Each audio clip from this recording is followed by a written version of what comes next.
Meus irmãos, minhas irmãs, com alegria, eu quero cumprimentá-los com a paz do Senhor.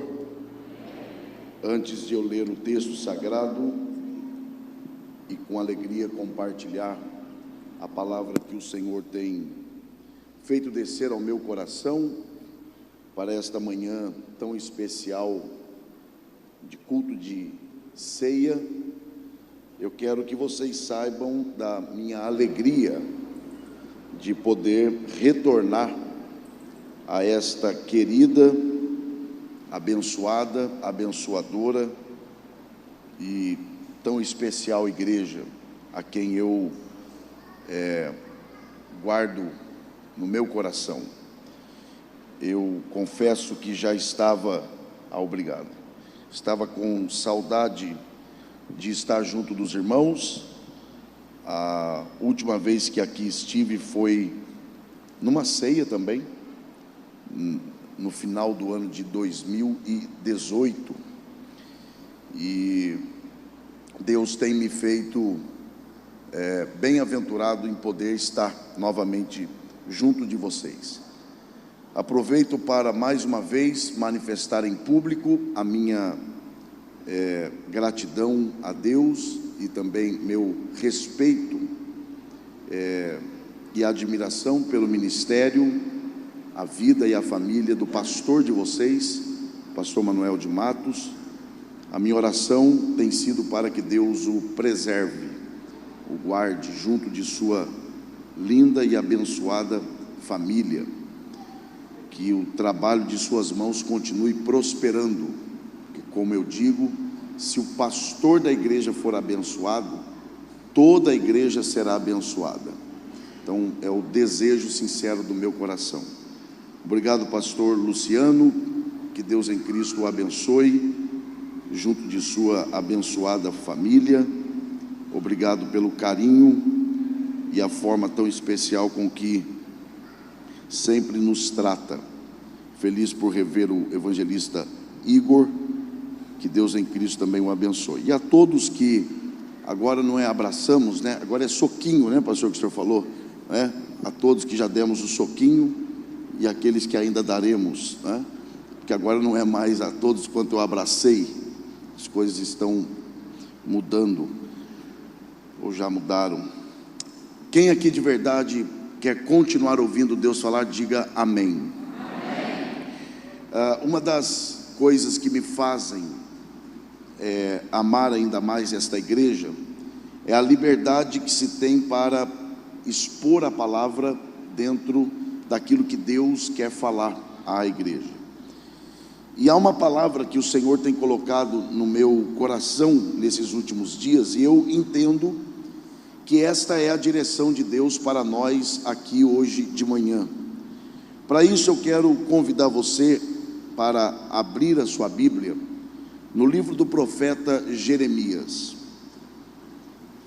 Quando você encontrar este livro, que eu particularmente é um dos livros que eu mais admiro, aliás, o profeta que eu mais admiro é Jeremias, principalmente porque ele não tem dificuldade de lidar e expor a sua humanidade. Quando você encontrar este importante livro, o livro do profeta Jeremias, localize por favor o capítulo de número 33.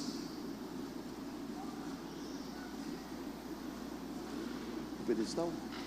Pode ser, se tiver, mas não tem problema, tá ótimo. Quando você encontrar o capítulo 33 do livro do profeta Jeremias, identifique aí por favor o versículo de número 1, porque nós leremos este verso e o verso de número 2 e encerraremos a leitura no verso de número 3. Os irmãos e as irmãs que encontraram Jeremias capítulo 33, do verso 1 ao 3, por favor, se manifeste dizendo graças a Deus. A palavra do Senhor nos diz assim: e veio a palavra do Senhor a Jeremias segunda vez, estando ele ainda encerrado no pátio da guarda, dizendo: assim diz o Senhor que faz isto, o Senhor que forma isto, para o estabelecer. O seu nome é Senhor.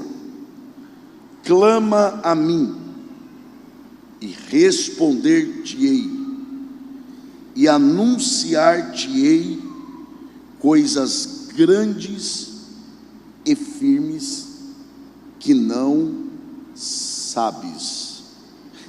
E só os que podem digam amém. Muito obrigado, e que Deus, por graça, mais uma vez, abençoe a exposição de sua palavra. Talvez fosse até desnecessário dizer de que temos diante de nós um dos versículos, ou uma das partes da Bíblia mais conhecidas de todos nós que aqui estamos. O crente que, por menor que seja o seu contato com a Bíblia Sagrada, obrigado, muito obrigado, por certo, já deve ter tido algum contato com este verso, em especial o versículo de número 3, em que Deus chama o profeta à prática daquilo que nós chamamos de oração. Eu, por exemplo, que tenho o privilégio dado pela graça de Deus de ter sido criado num lar evangélico desde criança, e eu me lembro muito bem disso porque não faz tanto tempo assim também, foi ontem mesmo, porque na verdade eu não sou velho, eu sou jovem há muito tempo. E eu me lembro que nós cantávamos corinhos a respeito deste verso: clama a mim e responder-te-ei, e anunciar-te-ei coisas grandes e firmes que não sabes. Esse verso é tão conhecido que eu não tenho dúvida de que quando eu mencionei que leríamos Jeremias capítulo 33, boa parte dos que aqui estão e daqueles que nos acompanham pela internet assimilou que leríamos, por certo, o verso de número 3. Porém, se nós queremos de verdade, pelo menos tentar entender o que realmente isso significa, porque não basta eu chegar aqui, ler esse verso e dizer a vocês que Deus está nos chamando a orar e que basta clamar que Ele vai nos responder. Eu não tenho esse direito, porque na verdade, ainda que esta palavra seja aplicada ou possa ser aplicada a nós, ela primeiro teve um significado a quem a ouviu originalmente. Então nós precisamos entender que antes desta palavra significar para nós, ela significou para o profeta. Só que isso foi dito dentro do tempo e do espaço. E quando eu digo que algo foi falado ou algo foi dito dentro do tempo e do espaço, eu estou dizendo que isso aconteceu dentro da história. E há acontecimentos históricos ocorrendo nesse período em que Deus fala estas palavras ao profeta.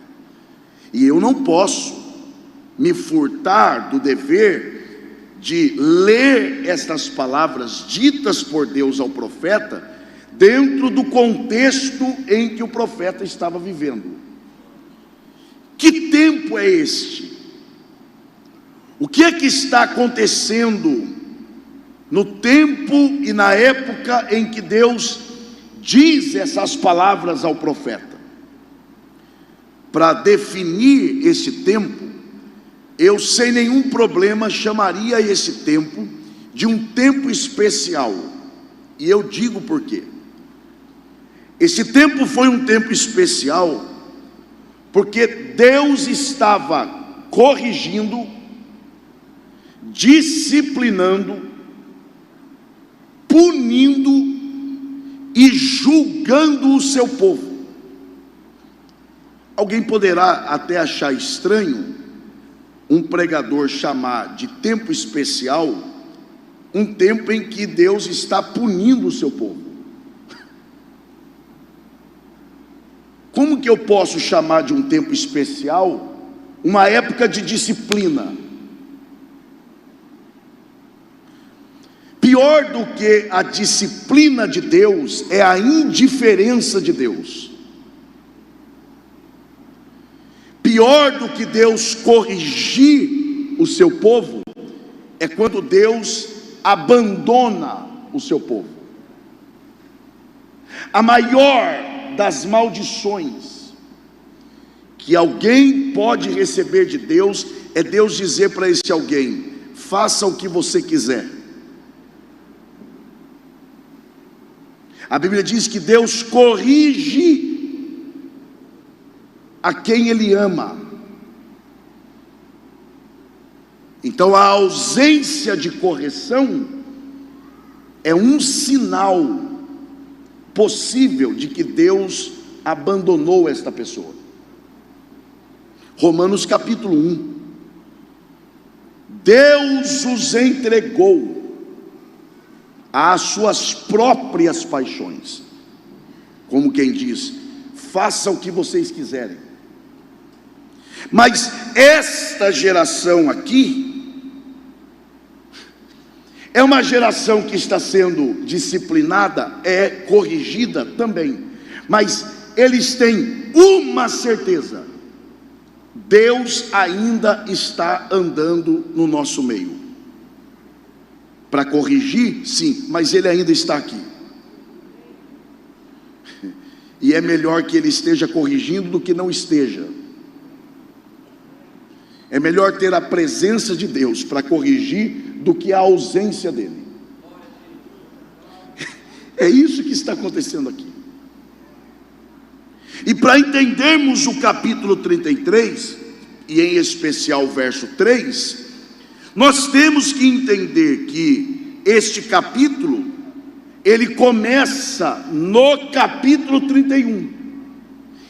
Se você quer entender o capítulo 33, você tem que começar a ler pelo menos no capítulo 31, passar pelo 32 e chegar no 33. O que é que Deus está tratando no capítulo 31, 32 e 33? Deus está falando ao povo algumas coisas, ou ao profeta, para replicar ao povo a respeito de algumas coisas. Como por exemplo, Deus está prometendo ao povo que renovaria, primeiro, a saúde do povo.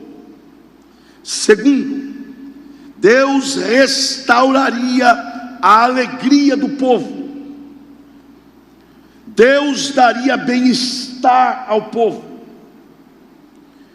Deus está dizendo também que renovaria a aliança que Ele havia feito com a casa de Davi. E finalmente, Deus também diz ao profeta que renovaria o sacerdócio em Israel. É nesse contexto. Mas estas palavras que o profeta deveria depois transmitir ao povo, elas foram ditas por Deus ao profeta. O povo está na mão de Babilônia. O povo como um todo está sendo corrigido por Deus através de um povo pagão. Esse é o contexto geral. Agora, qual era a condição do profeta? Quando Deus se aproxima dele, porque não é isso que diz o texto, veio a palavra do Senhor a Jeremias. Você pode repetir isso, por favor? Diga, por favor: veio a palavra do Senhor. Aqui é mais do que Deus falou, porque Deus pode falar de um lugar e a pessoa ouvir em outro lugar, mas o texto diz: veio a palavra do Senhor. E aqui é mais do que Deus falou e o profeta ouviu. Na verdade, quando o texto diz veio a palavra, na verdade o texto quer dizer que o próprio Deus veio, porque Deus e sua palavra é a mesma coisa.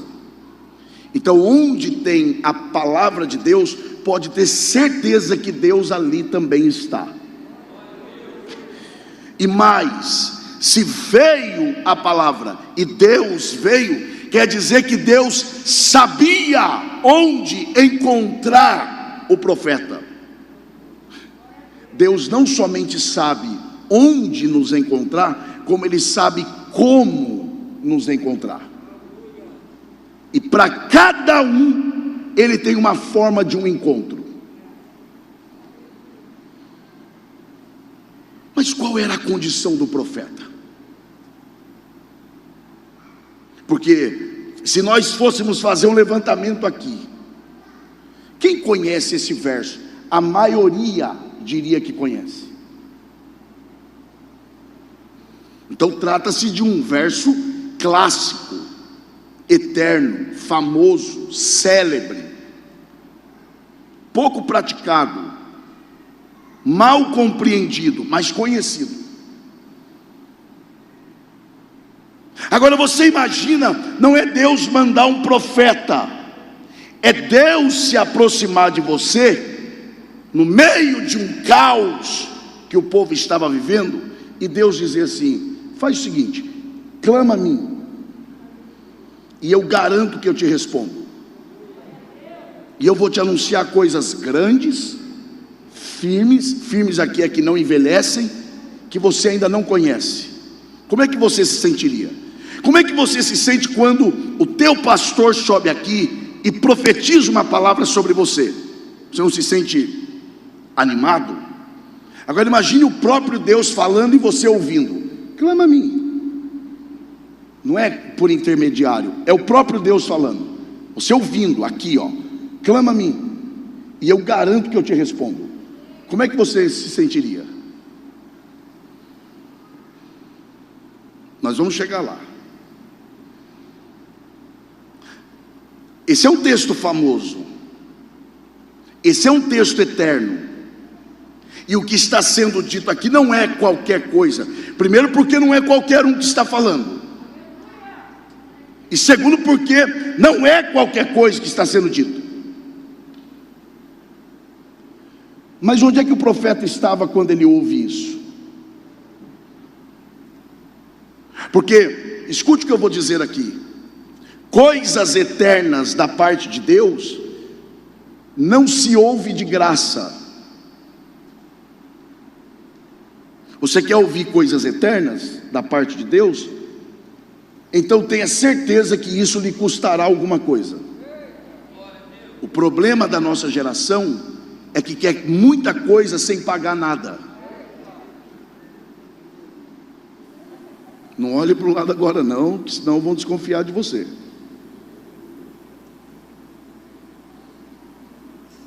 Onde é que estava o profeta quando Deus diz a ele: clama a mim?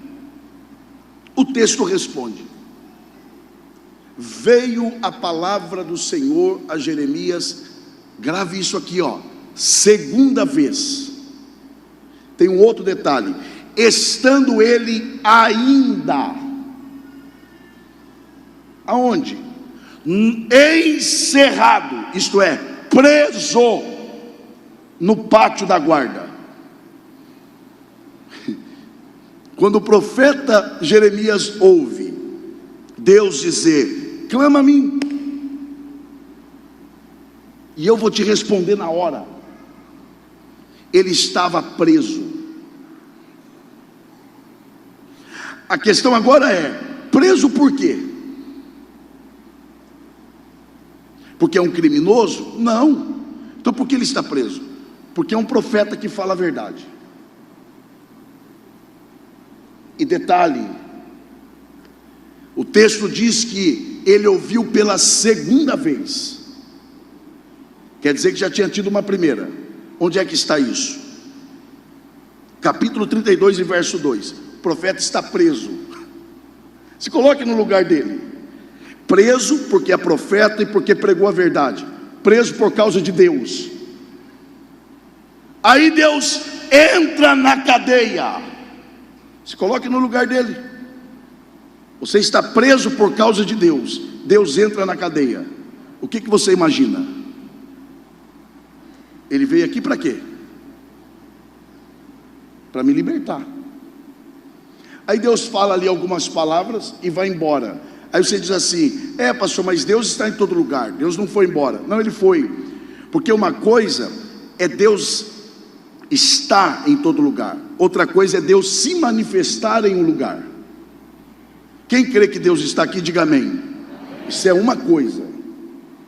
Agora, ele se manifestar a nós é outra coisa. A gente tem que entender isso aqui. O profeta está preso por causa de ser fiel a Deus. Deus entra na cadeia. O que ele pensa? Deus vai me libertar. Aí Deus fala algumas coisas ali, vou renovar o povo, vou dar saúde para o povo. Tá aí você fica aí. E Deus vai embora. O texto diz mais: estando ele ainda. Essa expressão ainda quer dizer demoradamente.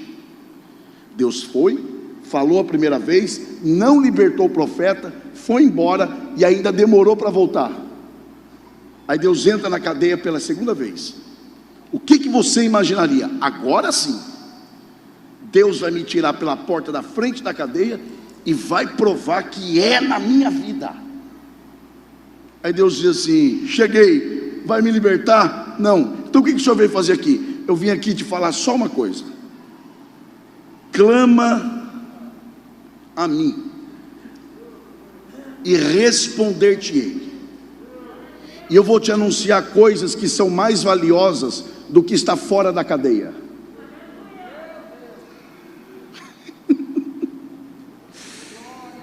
Ele está preso. E Deus está dizendo: ore. Agora, o que me chama a atenção é porque, por exemplo, o capítulo 33 poderia começar já com o que está no verso 3. Por exemplo, disse o Senhor a Jeremias: clama a mim. Não poderia começar assim? Humanamente falando, não mudaria nada. Mas não é assim que o capítulo começa. O capítulo começa primeiro dizendo a condição do profeta. E qual é a condição do profeta? Por favor, diga: preso.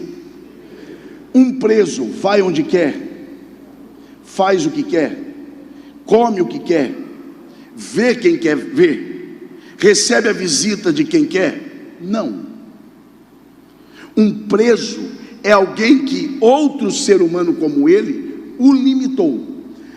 Estar preso é a maior garantia de que a pessoa ela não tem condições de resolver seu próprio problema. O verso 1 mostra a condição do profeta: preso, limitado, humilhado. E o verso 2 é Deus mostrando a sua condição. Isso diz aquele que faz estas coisas, que forma essas coisas, que estabelece essas coisas. O meu nome é Senhor. Preste atenção nisso aqui. Primeiro, condição do profeta: preso. Vai onde quer? Não. Ou seja, você não tem acesso às coisas básicas da vida, porque você é um mero mortal. quanto a mim, eu faço o que quero, vou onde quero, tanto que eu estou dentro da cadeia e ninguém está sabendo, faço do jeito que quero, porque meu nome é Senhor. Sabe o que é isso aqui? O contraste entre o profeta e Deus. Deus está lembrando o profeta de quem ele é, e está lembrando o profeta de quem o Senhor é. Deus está dizendo: embora você seja profeta, mas você é homem, tanto que você não é capaz nem de se libertar dessa cadeia. Então você é homem, quanto a mim, eu sou Deus. Só lhe resta uma saída: fale comigo. Há uma razão, se eu fosse você eu não perderia isso aqui. Há uma razão do capítulo 33 não começar com o conteúdo do verso 3. Porque Deus só chama o profeta a orar depois que a humanidade do profeta é exposta e a divindade de Deus, desculpe a redundância, a divindade de Deus também é exposta. Sabe por quê? Só ora quem ainda reconhece que é ser humano e quem ainda reconhece que Deus é Deus. Crente que deixou de orar, se é que um dia orou, crente que deixou de orar, é porque ele se esqueceu de que é homem, de que é limitado e de que Deus é Senhor. Eu te provo isso. Tiago 5,17. Elias era homem, sujeito às mesmas paixões que nós, vírgula, e orou. Elias era homem, e porque era homem, orou.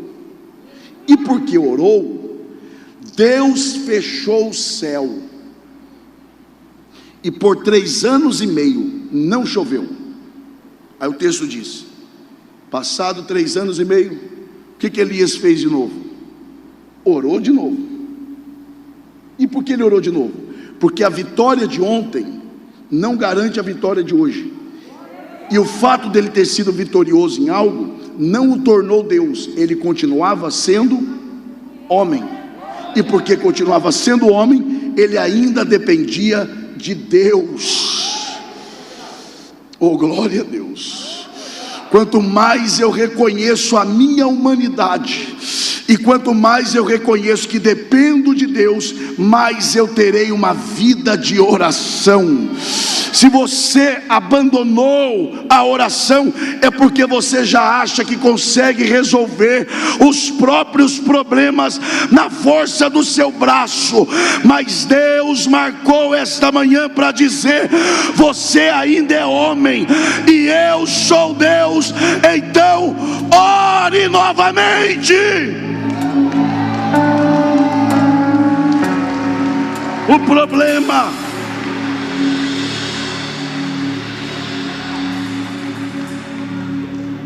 e nós obreiros somos os mais tendenciosos a isso. Aprendemos, acostumamos a resolver problemas, aprendemos estratégias, e se não tomarmos cuidado, já não oramos mais para perguntar para Deus o que é para ser feito, porque começamos a confiar na força do braço. Mas Deus marcou esta manhã de ceia para dizer: você ainda é homem, você ainda é homem, você ainda é um mero mortal.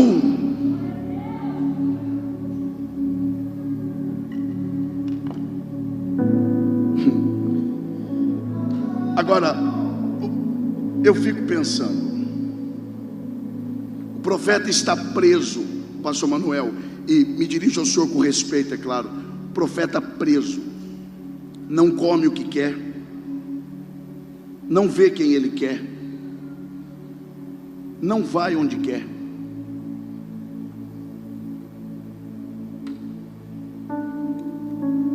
Aí Deus entra lá e diz: está preso, né? Pois é. Então eu vim aqui para dizer o seguinte: você vai onde quer, Jeremias? Ou não?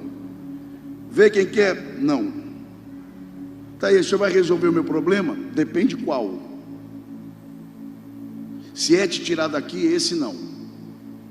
Agora eu vim aqui para te dizer uma coisa: estar preso não é desculpa para você não orar.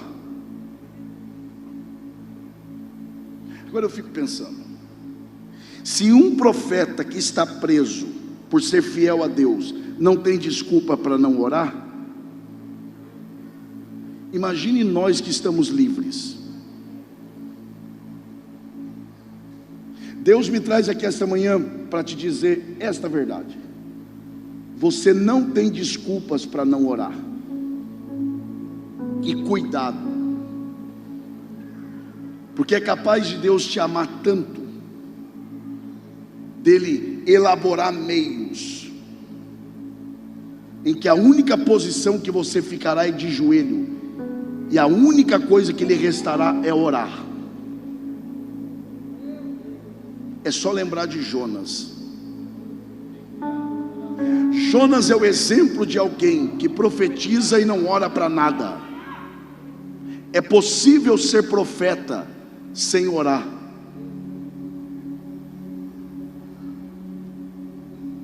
É possível. É possível falar em nome de Deus sem andar com Ele.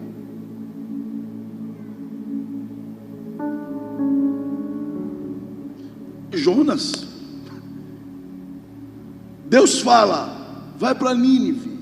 Ele muda a direção para ir para Tarsis, e sequer ora para mudar a direção. Compra a passagem e sequer ora para agradecer o dinheiro que tinha. E não se engane, ter dinheiro nem sempre é sinal de que Deus está te aprovando, e estar sem dinheiro nem sempre é sinal de que Deus está te reprovando. Porque Jonas tinha dinheiro para comprar passagem e estava fora da direção de Deus. A viagem vai começar. O texto não diz que ele orou para a viagem. Lá vai o navio. Ele dorme. Ele está tão mal que nem para dormir ele ora mais. Eu não vou dizer, eu não sei porque eu estou dizendo. Se eu não soubesse, eu não estaria aqui. Eu vou dizer porque tem gente que precisa ouvir. Tem gente aqui que está tão mal que nem para dormir ora mais.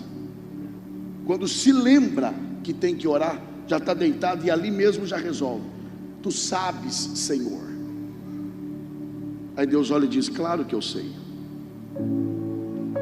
E pior que dormir sem orar é conseguir dormir sem orar.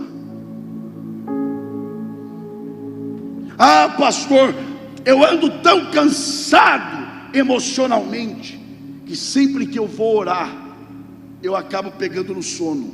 É melhor dormir orando do que dormir sem orar. Eu nunca vi Deus deixar de honrar quem dorme orando, porque só dorme orando quem ora. Deus está dizendo: durma orando, mas ore. Durma orando, mas pelo menos tente orar. Demonstre pelo menos interesse na oração. Pior, a tempestade está destruindo tudo, e o insensível não percebe, porque quem não ora se torna indiferente à situação das pessoas que lhe cercam.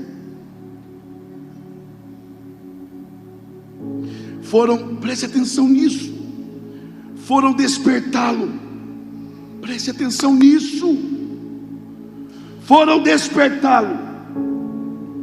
Quando ele vê a tempestade, ele não é capaz de orar para pedir para Deus acalmar a tempestade. Sabe o que crente que não ora faz na hora da tempestade? Me joga no mar. Ora, você está em alto mar, uma tempestade, e você pede para ser jogado, o que você está pedindo? A morte. Já viu esse tipo de crente? Que na hora que a coisa aperta, ele pede a morte? É sintoma de crente que não ora. Ainda abre o bracinho, fecha os olhinhos, ainda usa a frase de Jesus: em tuas mãos eu entrego o meu espírito. Aí espera um pouquinho para ver se vai. Quando abre os olhos, viu que não vai. Mas não pode, porque é capaz de ir e ainda não ir para o céu. Crente que ora na hora da tempestade, ele não deseja a morte.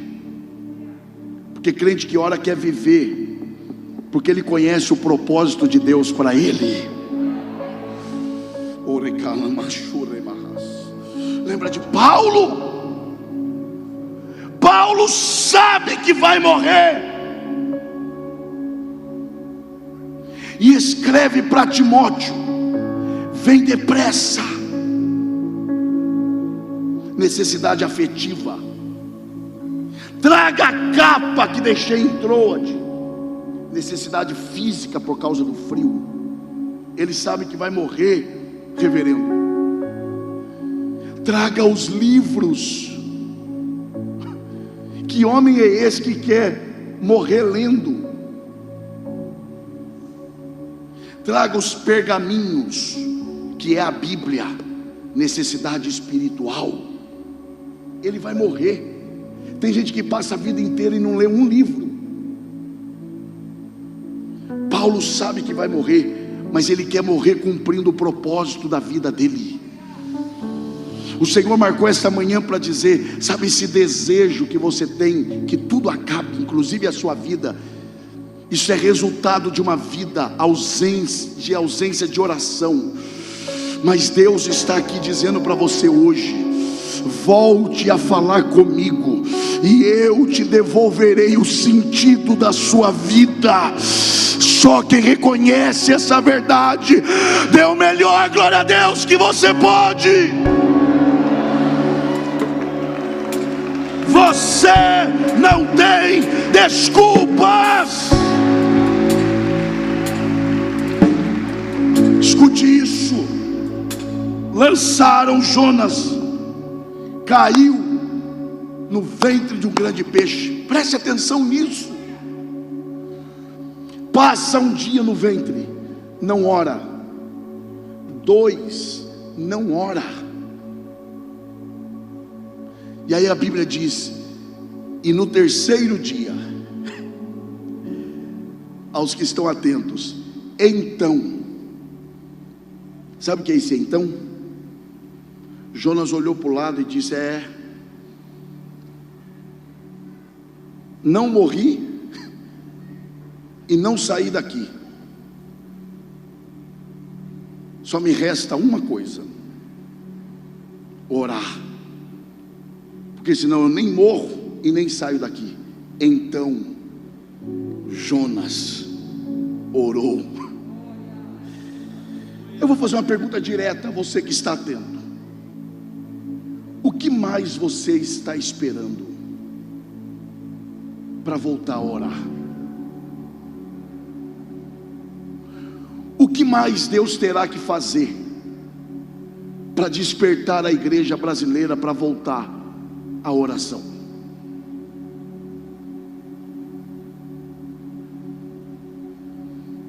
Deus entrou na cadeia e disse: sai com as suas pernas. Não dá. Por quê? Porque o homem fechou as portas. Não há saída para mim. Não há saída. Deus diz: ah, é? Você come o que quer. Eu estou repetindo isso aqui porque isso aqui é fundamental para você entender. Você come o que quer? Não. Vai onde quer? Não. Quer dizer que um outro mortal te impediu das coisas mais básicas da vida: ir, vir, encontrar-se com a pessoa que você quer. Te limitaram a tudo isso. Pois eu vim aqui hoje, Jeremias, para dizer: enquanto o homem fechou todas as portas aqui para você, existe uma que só eu posso fechar. Mas eu vim aqui para dizer que ainda está aberta. Tem alguém que entendeu aqui? Deus está dizendo ao profeta: quando o homem fechar todas as portas como fechou, a porta da oração ainda está aberta. Fala comigo e eu falo com você. Eu entro nessa cadeia e saio, e o rei não fica nem sabendo, porque a porta da relação entre eu e você ainda está aberta. Deus me traz aqui esta manhã para dizer: quando tudo se fechar à sua volta, há uma porta aberta, e é a porta da oração. Fale com Deus e Ele te responderá. Quem entende a voz de Deus aqui?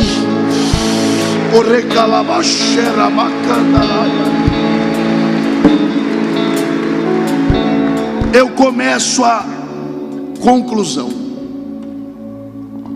Mas se você puder, de verdade, nesta manhã de ceia, em que Deus marca esse momento para dizer: não há desculpas para não orar. A porta da oração ainda está aberta.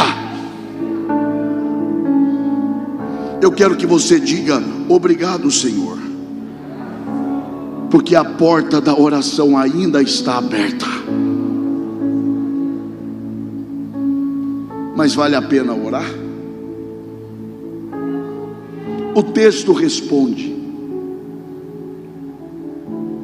Deus diz: clama a mim. Não se esqueça que o povo do lado de fora está na mão dos babilônicos.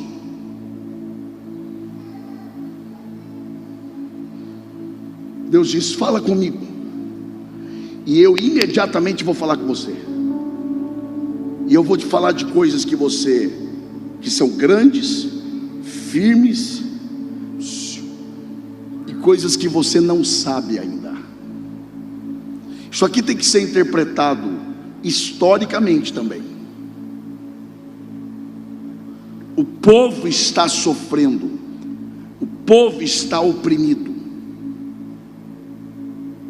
Há um povo inimigo oprimindo o povo de Israel.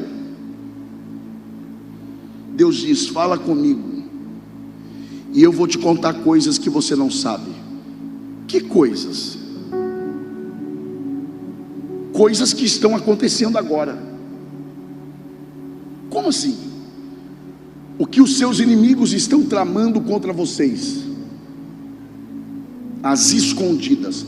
Fale comigo, e eu vou te contar tudo. Eu não preciso enganar ninguém, principalmente num púlpito como este. Deus me traz esta manhã para dizer: fale comigo, e eu vou te explicar coisas que você não está entendendo, e eu vou te contar coisas que estão sendo tramadas às escondidas contra o meu povo. Mas só existe um caminho para que isso aconteça: volte à oração. É ruim, eu sei, mas é o que tem para hoje de manhã.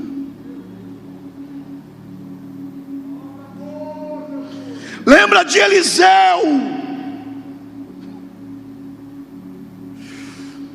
Na câmara de dormir do rei inimigo, o rei se reunia com os homens da maior confiança. Afinal, câmara de dormir do rei, a parte mais íntima do palácio. Vem cá, as 7 chaves, vem cá, vamos atacar Israel assim, segredo, vamos chegar por lá. Depois, enquanto ele está falando, Deus está contando para Eliseu: olha, eles virão por aqui, por ali, diga ao rei de Israel para que se defenda assim. Oh Jesus, o que é isso? Me desculpe, mas tem hora que eu me pego perguntando: será que nós estamos servindo o mesmo Deus?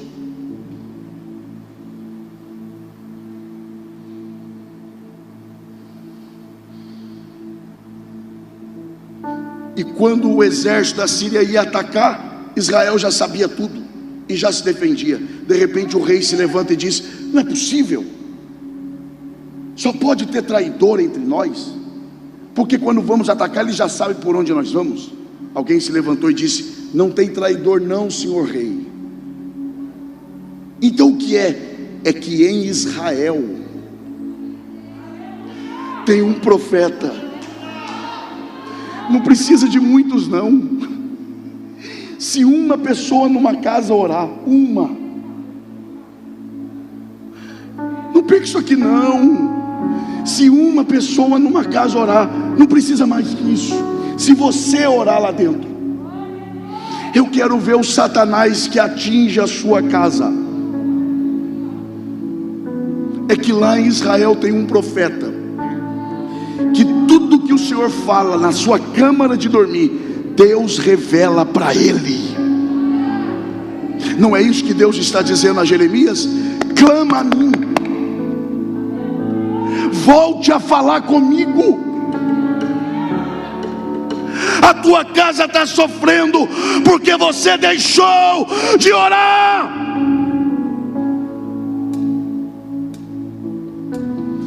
Fale comigo, e antes que os inimigos ataquem, eu te revelarei por onde eles virão e como você deve se defender.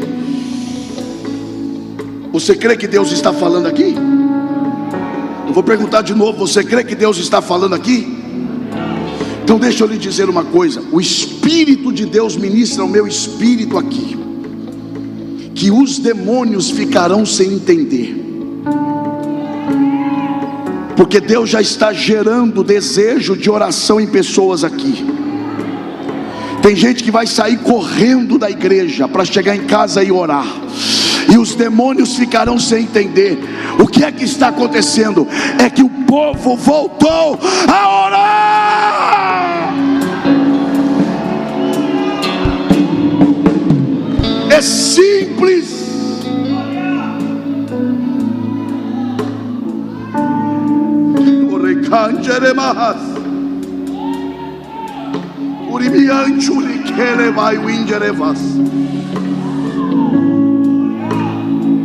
E eu encerro.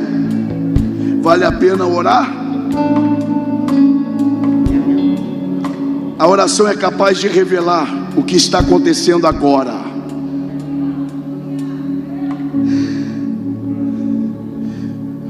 Mas a oração é capaz de revelar também o que vai acontecer daqui 500 anos.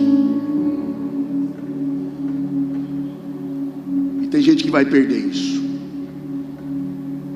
Está aqui, verso 3: clama a mim, e eu vou te responder, e eu vou te anunciar coisas grandes, firmes. Firmes é que não ficam velhas. Pode passar 540 anos, são coisas novas, coisas que você não sabe. Quer ver que isso é verdade? Verso 15, é o mesmo contexto. Naqueles dias E naquele tempo farei que brote a Davi um renovo de justiça, e ele fará juízo e justiça na terra. De quem é que Deus está falando para Jeremias? Jesus, cerca de 540 anos antes. Para que Deus falou para Jeremias? Deus precisa contar para o profeta o que ele vai fazer daqui 540 anos? Para quê? É porque é privilégio de quem ora.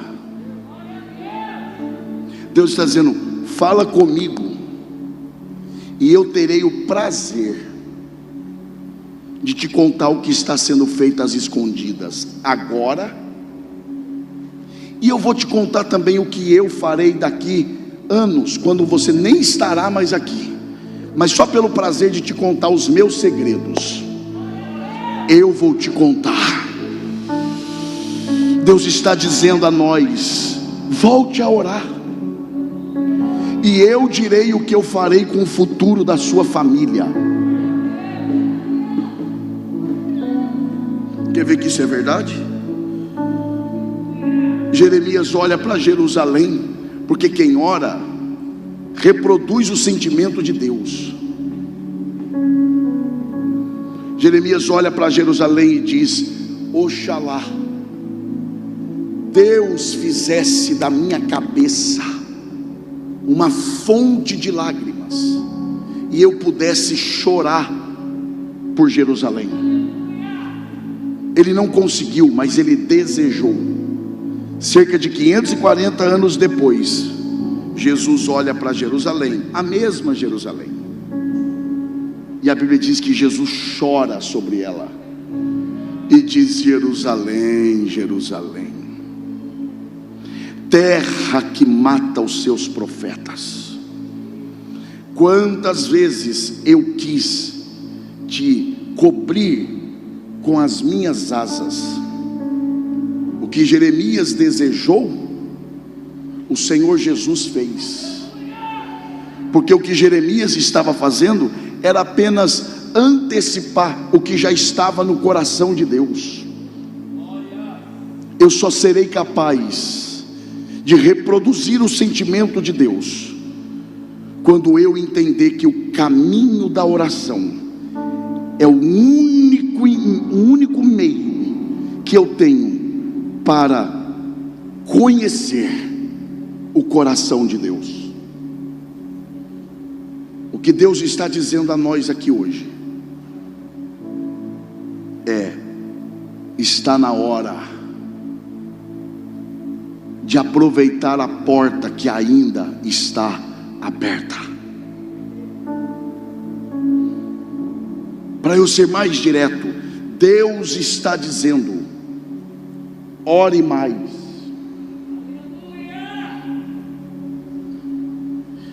E não é orar para comer, porque pudera.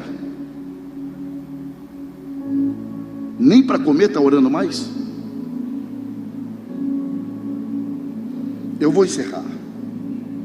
E aí não adianta vir à igreja e dizer que ama a Deus acima de tudo, porque eu vou te fazer uma pergunta direta. Você gostaria de ser amado como você demonstra que ama a Deus?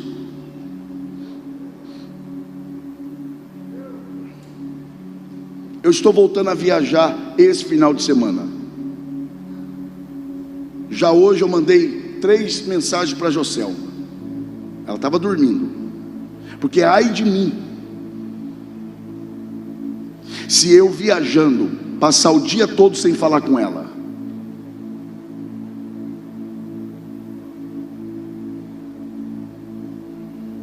Por que eu tenho que falar com ela que eu digo que a amo, e aí eu venho para o culto e digo que amo a Deus e passo o dia inteiro sem sequer falar com Ele? Aí quer que Deus acredite que você o ama acima de tudo? Deus se sente violentado, abusado por alguém que o procura só quando precisa se satisfazer.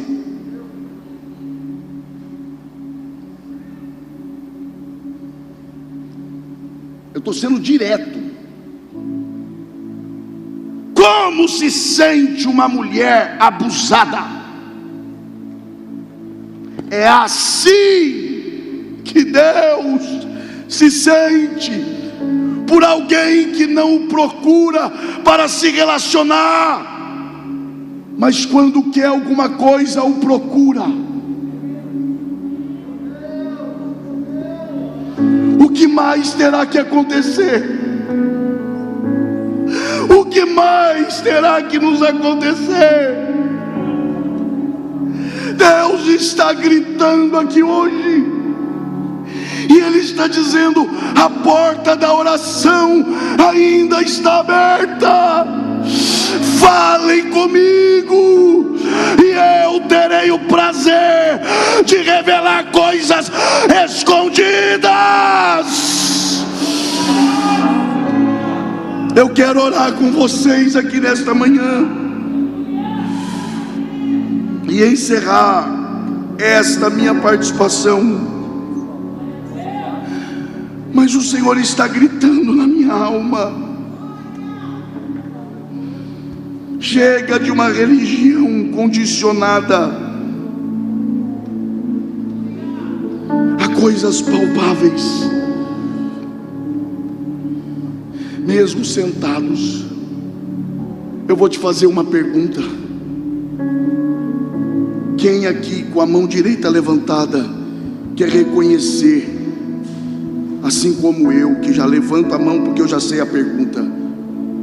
Quem de vocês com a mão direita levantada quer reconhecer que você não tem orado como deveria orar?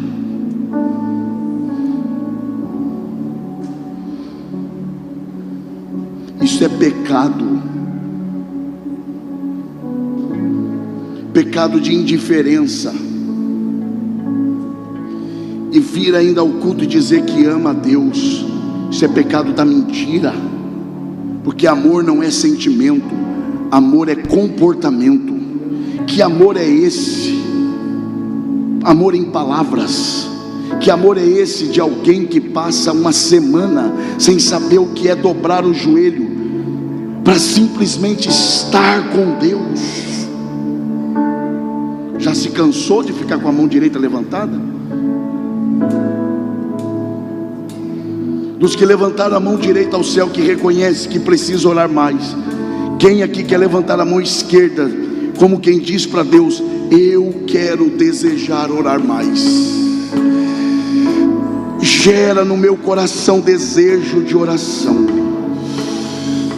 Onde você estiver, comece a orar, comece a falar com Deus, comece a pedir para Deus: Senhor, faz o meu coração pegar fogo de desejo de orar, vontade de orar. Leva-me a amar a tua presença. Só quem quer orar por um minuto, comece a pedir a Deus. Deus vai despertar jovens aqui para oração. Pais, se preparem, porque você começará a ver dentro da sua casa o que você não via há muito tempo.